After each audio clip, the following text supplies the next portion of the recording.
Hi guys, no, so okay ngayon, continuation na tayo ng discussion natin regarding sa pagkuha ng moment of force about a specified axis. Okay, so yan, start tayo class. Sabi dito, determine the moment of this force F about an axis extending between A and C. Express the result as a Cartesian vector. So, ang nangyari dito, yung force F natin, so nakakatuwa naman na presented na siya in terms ng force vector. So, sabi, i-moment daw natin yung force na yan about this line AC. Kaso class, kung nare-recall nyo sa previous solution natin na ang nakukuha nating sagot doon, di ba, na moment is directly yung magnitude na ng moment. Kaso dito class, pinapa-convert pa siya, oh.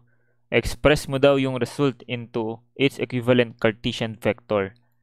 So, paano kaya yung class? So, ayun, unahin muna natin class yung pagkuha ng magnitude. So, para mangyari, gusto natin kunin yung moment about axis AC. So, that is what? Edi yung unit vector ng AC cross or dot rather, unit vector AC dot yung radius vector or position vector from line AC papunta sa line of action ng force F, and then cross force vector. So, yung force vector, meron na tayo. Sulat na lang natin. That's what? 4i plus 12j minus 3k. Okay? So, next is yung, ano naman, yung radius vector or yung position vector. So, sino class yung madaling gamitin? So, define muna natin class, no? Ito yung A, ito yung C. So, dito tayo mag-moment sa AC. So, yung A has a coordinate 0, 0, 0. Lagay natin yan, A. Si C ilan? So, tumakbo siya ng X na 4, tumakbo siya ng Y na 3, tumakbo siya ng C na wala. So, this one is yung C. So, drawing na rin natin class yung line of action ng force F.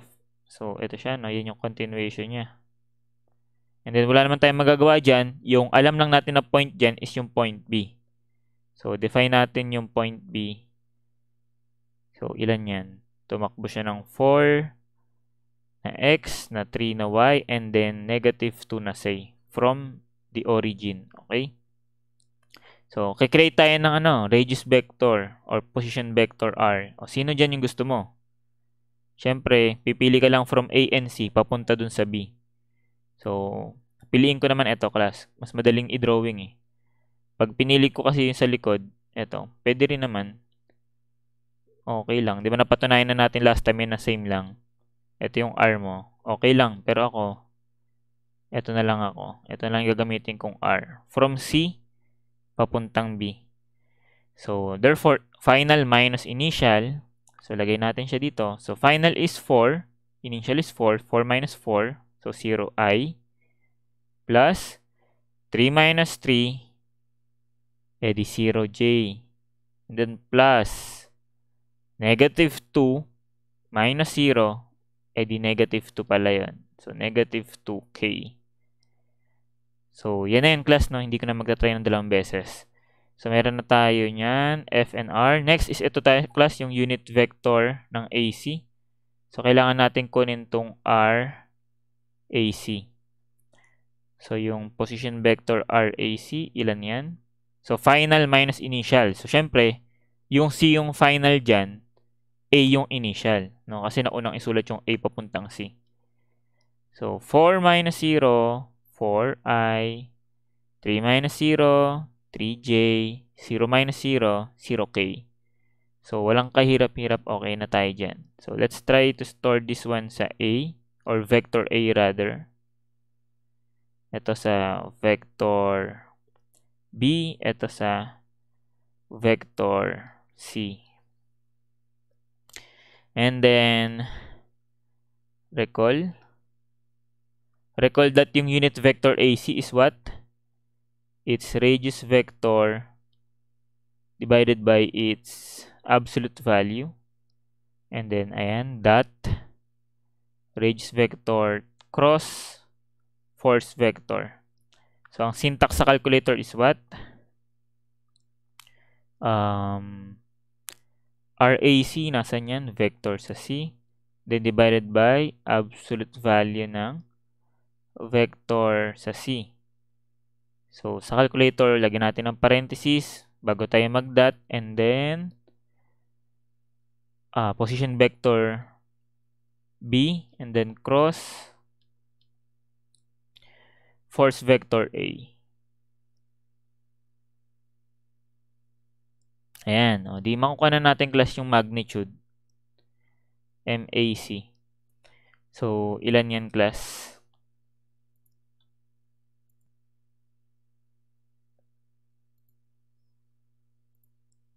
Okay, so store natin. So, 8, 1, then 4, 12, negative 3. Next is 0, 0, negative 2.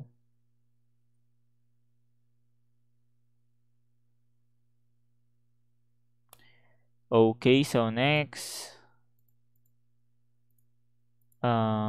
vector C, dimension is 3. That is 4, 3, 0. Okay, so syntax na lang. So that is vector C divided by absolute value ng vector C. And then dot. And then vector B cross vector A. Ayan. So, sabi ko nga sa inyo class, ang ibibigay sa atin dyan is yung magnitude, no, nung moment about AC. So, magnitude is 14.4. Then, the unit is pound foot. So, kung yan lang sa tinatanong class, adi napakadali, no? Kaso class, sabi nga, i-convert daw yan into its equivalent Cartesian vector. So, paano ma-convert yan, class? So, gagamitin lang natin yung konsepto ng last discussion pa natin regarding forces. So, let's say we have force muna tayo, class, para mas magets natin. So, kung meron tayong force, okay, and then ang given is magnitude lang, and then meron, class, siyang equivalent na unit vector. So, ito yung maging unit vector ng force. So, ano nga ulit yung relationship nila, class, kung nare-recall mo? Di ba sabi, paano i-convert yan na maging force vector? Ito yung tinatanong, no? So, recall that yung relationship is what? Unit vector is what? Yung force vector over yung magnitude. So, therefore, yung force vector is yung magnitude F and then times yung unit vector. So, yan yung formula, di ba? Sana na-gets. Nagawa na natin yung before, class, no? Huwag ka na mabibigla dyan. So, the same concept ang magagawa natin dyan, class, if we are talking about moment. So, if this one is our axis A to C, or A to B rather, sa problem pala, A to C na lang. So, ang moment MAC kasi, class, is magiging parang ganito yung direction niya. So, parang ito siya. Pag moment, class, presented yan by double headed na arrow. So, nakaganyan, no? So, pag single-headed, force yan. Kapag double-headed, ano yan? Moment. So, ayusin lang natin. So, para siyang moment na pag ganyan. Okay. So, this one is, let's say, tawagin natin, ito yung magnitude MAC. So, gusto natin kunin yung vector MAC. Ang meron tayong class is what? Yung unit vector netong line AC. Okay, so same concept, class, no? Para makuha ang unit vector, equal yun dun sa moment vector divided by yung magnitude ng moment. Okay, so ipapattern mo lang dito, class. Kasi ito, gamay na gamay mo na yun eh. Diba? Unit vector ng force ay equal sa force vector over its magnitude. So, therefore, unit vector nung line AC ay equal sa moment vector ng AC over its magnitude. So, therefore, we can say that yung moment vector MAC ay equal sa magnitude and then times unit vector AC. Eh, nasan ba yung unit vector AC na yan, class? Eh, di ba ito yan? Ayun o, unit vector AC. Na nirepresent natin as paano? As ito. Di ba? Na pinresent pa ulit natin ng mas paano pa, class? Eh di ito, di ba? Ito yung representation ng unit vector AC. So, ang maging syntax lang natin dito, class, is what? Pa-pattern lang dito natin yan. So, this one is yung 14.4. So, pwede mo siyang isulat manually or pwede mong in-store. So, simple lang naman, 14.4 na lang. So, ano na lang natin, class, sulat mo na lang. So, and then times yung vector C over absolute value ng vector C. Okay, so pwede mo lagyan ng parenthesis. Okay? So, yun lang yung syntax natin, class. So, sana na-gets mo paano ma-convert pabalik sa vector, no? Yung naka-scalar quantity na. So, let's try that sa calculator natin. So, let's say try ko to store sa F, no? Or wag na lang, class, kasi madali nga lang, 14.4. And then simply multiply it by vector C divided by absolute value ng vector C. So, hindi ko nilagyan ng parenthesis kasi kaya naman ng sundin ng PEMDAS yan ng calculator. So, ayan. So, ayun yung sagot, class, no? Bumalik na siya sa vector that it has a component about x na 11.52, about y na 8.64, about z na 0. Okay? So, 11.52, 8.64. So, yun na pala yung sagot, no? Moment vector AC ay equal sa 11.52i plus 8.64j and then plus 0k. Okay, so check natin sa choices, class, kung sino yan tumugma. So, check mo maigi. Lahat is positive. Lahat is positive. So, yung tumugma doon, class, is ito lang, A. So, take note mo na rin, class, mag-ingat kasi minsan yung partner INK pala or JNK pala, mga ganon. So, dito nagkataon naman, tugma naman, no, INJ. So, sabihin, yun na yung, class, talaga yung tamang sagot. And we are correct. Okay, so ayun sana nasadyan yung yung discussion natin regarding moment about a specified axis. So ngayon, class, talon na tayo sa next type ng moment, and that is moment about or moment of a couple. So pag sinabi mo, class, na couple, ibig sabihin it is a combination ng two forces. Okay, two forces of equal magnitude but of the opposite direction, no? Para masabi siyang couple. So, sulat lang tayo dito. So, maiksi na lang, class, yung discussion natin dito.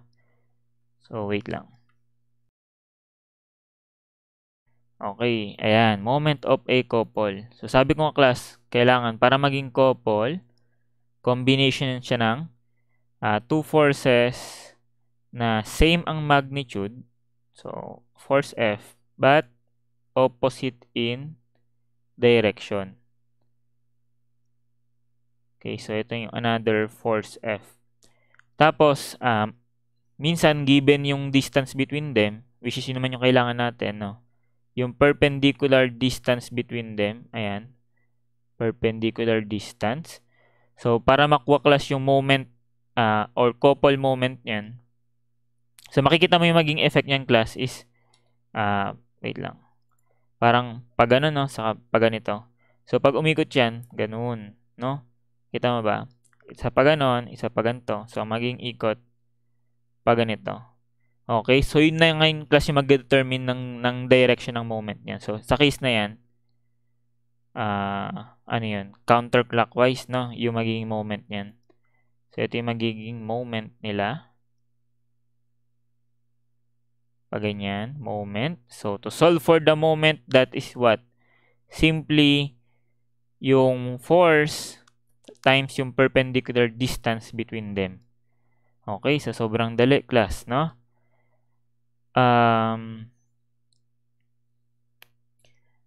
Okay, so pwede na siguro yan, class. Wait lang. Okay, sige.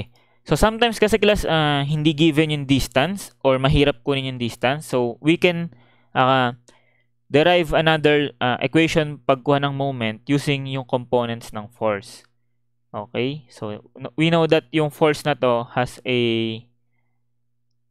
vertical and horizontal component. So, ito yung vertical component niya, no? Fy.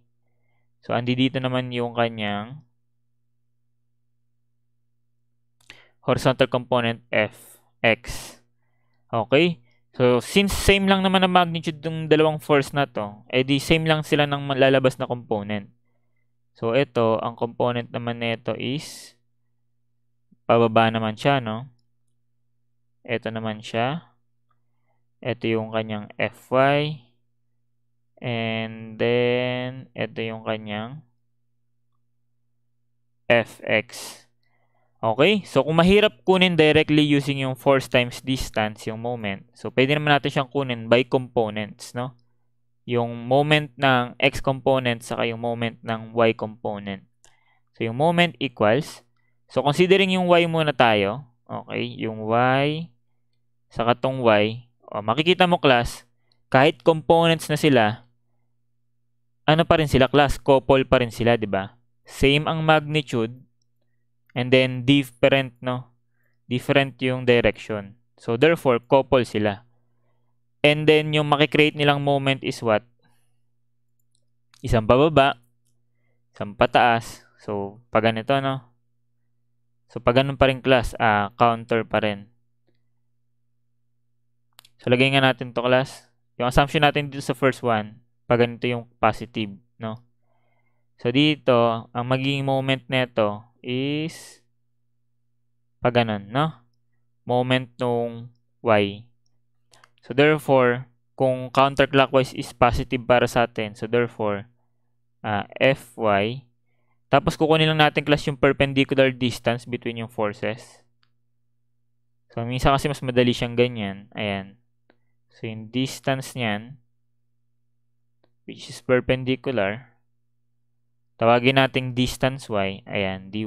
So, therefore, Fy times dy. And then, positive, no? Counter ang ikot. So, next, let's talk about naman dun sa x component. So, ito yung line of action. So, makikita mo naman, class, is paano yan. Wait lang. So, isa dito sa bababa, no? Pag ganito, sa taas, pag ganun. So, maging ikot is paano? Ganun naman. Clockwise naman siya, no?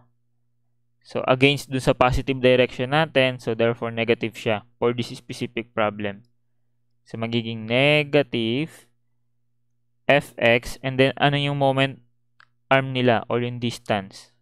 So, by projection, ito yung perpendicular distance sa kanilang dalawa. So, ito yung magiging distance x. So, Fx dx. Okay, so ang makikreate na moment is, drawing lang natin. Pag ganun. Ganun sila iikot. Kaya naging negative.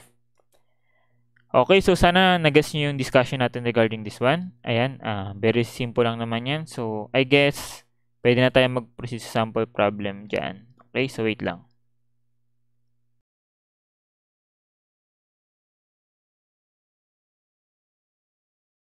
Okay, so, ayan, number 56 tayo. So, balikan ko lang dito, no? Take note na ito, ano lang to, class, preference ko lang to dito sa problem na to. No, kinonsider ko lang na yung moment ng total force is positive if magiging counterclockwise siya. Pero pwede naman natin class always gamitin na lang yung yung conventional na kapag clockwise moment positive. Okay lang naman yung class. Okay, preference ko lang yung kanina. So in this case, nang sabi dito, determine the resultant couple moment of the three couples acting on the plate. So nasan yung mga couples diyan? So itong F2 no, same magnitude opposite direction. Itong F1 same magnitude opposite direction, and then itong F3. Okay, so sabi, ilan daw yung resultant moment? O di ano lang yan, summation lang ng mga moments yon. So ngayon, lagay lang tayo ng consideration class, conventional na lang tayo, clockwise moments to be positive. So itong F1 or itong F2, ang magiging ikot niyan, pag ganito, so tawagin nating moment 2. Sa moment 1, so considering yung mga forces, so pag ganito yung ikot nila. Okay, ito yung M1. And then sa force 3, so pag ganito yung magiging moment nila. M3. Okay, so that is what? Simply M1 plus M2 plus M3. And then we know moments is equal sa just lang dun sa force times yung perpendicular distance between them. So para sa M1, so clockwise moment siya. So positive M3, clockwise moment positive, M2 counterclockwise, so negative. Okay, so M1 is what? 200 times yung distance sa kanilang dalawa is 4. Yung M2 is negative 450 yung force, yung distance between them is 3. And then, plus M3, 300, and then yung perpendicular distance sa kanila, take note, yung pinapakitang distance dyan, ayan o, perpendicular distance yan. So, that is 5. Okay, so as simple as that, we can now determine and solve for the resultant couple moment. So, ilan yan?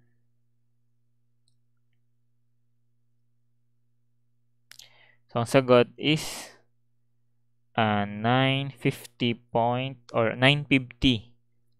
pound-foot. So, that's our answer, and that is letter B. So, we are correct. Okay, so, pretty simple na to, class. So, last item tayo regarding sa moments, no? So, ayan. Okay, so, ayan tayo, class. So, dito, tinatanong is determine the magnitude of the couple moment acting on the gear.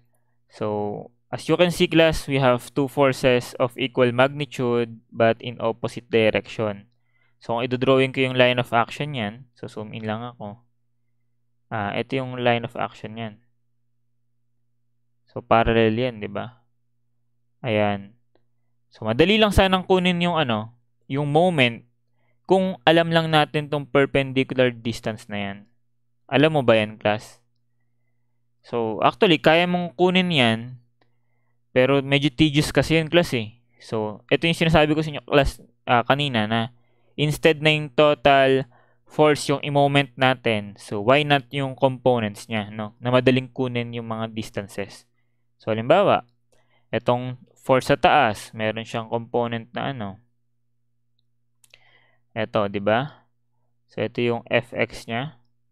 Ilan yan, class? That is 600 cosine of 30. And then, andito naman yung Fy niya. Fy equals 600 sine of 30. So, ano yung value niyan? Yun na rin yung dito, di ba? So, ito may Fy and then Fx. Okay, so check nyo, class, kung by component mas magiging madali. So, project natin tong line of action nito. So, therefore, yung perpendicular distance niyan papunta dito. Okay, ayan. Saka ito is what? Yung radius, di ba? Nung gear, which is what? 0.2 meters. O, di ang dali, di ba? Fx times 0.2. So, next, yung Fy tayo, class. Itong Fy, po-project kong downward. Ito pa yung isang Fy. So, ito ngayon yung magiging distance sa kanila, di ba? sa Fy. O again, saan equal yan, class? Eh, doon na naman sa sa radius na equal sa 0.2 meters. So, edi yun pala, class, no? Ang dali lang pala kung by component natin siyang isosolve. So, kailangan lang natin i-check yung maging, direction ng, moment. So, para sa Fx, pag ganito yung ikot nila, no? Ito yung Mx. Para sa Fy, so, pag ganito yung moment nila, My. Okay? So, yan. So, therefore, yung moment ay equal lang sa summation ng moment ng components, no? And then, consider natin yung clockwise moments to be positive, no? Conventional na lang. So, with regards to that, yung Mx is negative, yung My is positive. So, magiging negative Mx plus My. And then, yung Mx is what? Fx times 0.2. And then, plus yung My is Fy times yung distance na 0.2. So, yan. Pinapahaba ko lang, class. Pero actually, pwede mo namang direct pindutin na yan. So, ito magiging 600 cosine of 30 times 0.2. And then, plus Fy is 600 sine 30. And then, times 0.2. Okay? So, sabi ko nga, pwede mo naman kunin class yung distance d between dun sa total force. Pero, medyo tedious pa siya, unlike this one. Tapos ka na, nasolve mo na yung moment. So, ilan yung lalabas na sagot dyan, class? So, sagot is negative 43.92. And then, the unit is naka-Newton ang force and then naka-meter ang distance. So, therefore, yung negative dito is what? Ang negative lang dyan represents that yung total moment is a counterclockwise moment. Now, which is what? Tama. Kasi kung ito yung force, di ba? Yung total force F, pag ganyan siya, ito yung isa. O, edi, tama, di ba? Counter yan. Isang pababa, isang pa ganun. So, pag pinag-combine mo yan, ikot yan pa ganito. Okay, counter, no? Yun lang yung representation ng negative. Pero yung sagot dyan is what? Letter B. So, we are correct. Okay, so, ayun guys, hanggang dyan ang discussion natin regarding sa moments. So, kung may questions, clarification, so, message nyo lang ako, i-guide ko kayo. Okay, so, thank you guys for watching. So, next topic natin is about equilibrium naman. Equilibrium ng mga forces. Okay, so, thank you guys again. So, see you next time and God bless.